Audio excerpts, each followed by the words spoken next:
जामनेर तालुक्यातील ताज्या बातम्या व ठळक घडामोडींसाठी पाहत राहा JBN महाराष्ट्र।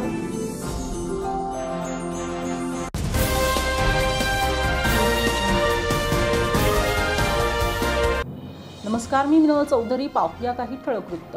जामनेर तालुक्यातील फत्तेपूर गोद्री येथील प्रगतिशील शेतकरी रमेश जनार्दन पाटील आणि कैलास एकनाथ पाटील यांनी आधुनिक तंत्रज्ञानाचा वापर करून पारंपरिक शेती पद्धतीला मागे टाकत भाजीपाला वर्गीय फळबाग लागवडीकडे वाटचाल केली आहे। कृषी मित्र गजानन कडुबा कोळी यांच्या मार्गदर्शनाखाली त्यांनी आपल्या 3.5 एकर शेतीमध्ये गंगा फळाचे यशस्वी उत्पादन घेतले आहे।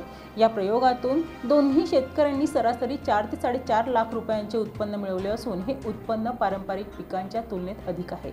ही यशोगाथा आधुनिक तंत्रज्ञानाचा योग्य वापर, नियोजनबद्ध शेती व मार्केटिंगच्या संधीचा विचार करून शेती करणाऱ्या शेतकऱ्यांसाठी प्रेरणादायी ठरेल। या संदर्भात बोलताना कृषी मित्र गजानन कोळी म्हणाले, शेतकऱ्यांनी पारंपरिक पिकाकडे वळण्याऐवजी आधुनिक तंत्रज्ञानाचा अवलंब करून भाजीपाला वर्गीय फळबाग लागवड करावी, त्यामुळे उत्पन्नात लाक्षणिक वाढ होऊन शेती अधिक फायदेशीर ठरेल। गोद्रीच्या या यशस्वी प्रयोगामुळे परिसरातील इतर शेतकऱ्यांनाही प्रेरणा मिळत असून भविष्यात अधिकाधिक शेतकरी या दिशेने वाटचाल करतील अशी अपेक्षा व्यक्त होत आहे।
नमस्कार शेतकरी मित्रांनो, मी गजानन कोळी तुम्हाला विनंती करतो की पारंपरिक पिकाकडे न वळता आपण आधुनिक टेक्नॉलॉजीचा वापर करून भाजीपाला वर्गीय फळबाग याकडे वळून अशा प्रकारचे तुम्ही उत्पन्न घ्यायला पाहिजे। कारण काय कापसाला हमी भाव नाही आहे, मजूर अवेलेबल नाही आहे, वेळ निघून जातो आणि व्यापारी टायमावर येत नाही।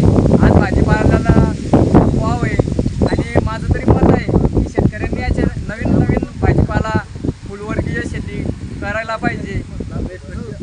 जर काही वाटल्यास तुम्हाला कुठल्याही प्रकारचं याच्याबद्दल अनुभव नसेल आणि मार्गदर्शन जर लागत असेल तर माझा मोबाईल नंबर आहे 70 20 50 32 56।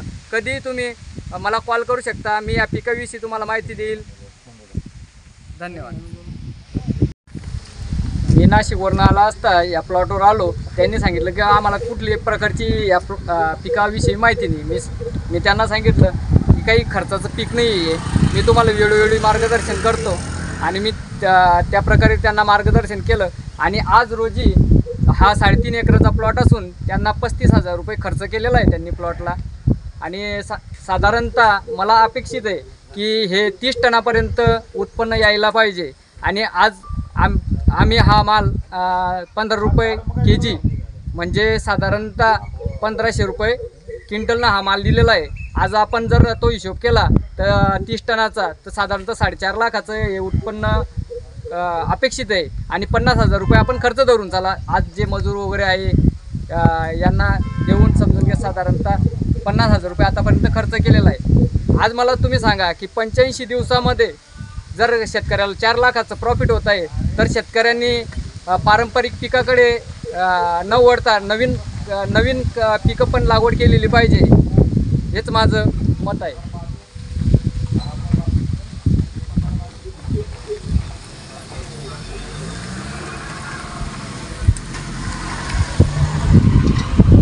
नमस्कार मित्रमंडळी, गोदरी गावाचा शेतकरी कैलास एकनाथ पाटील.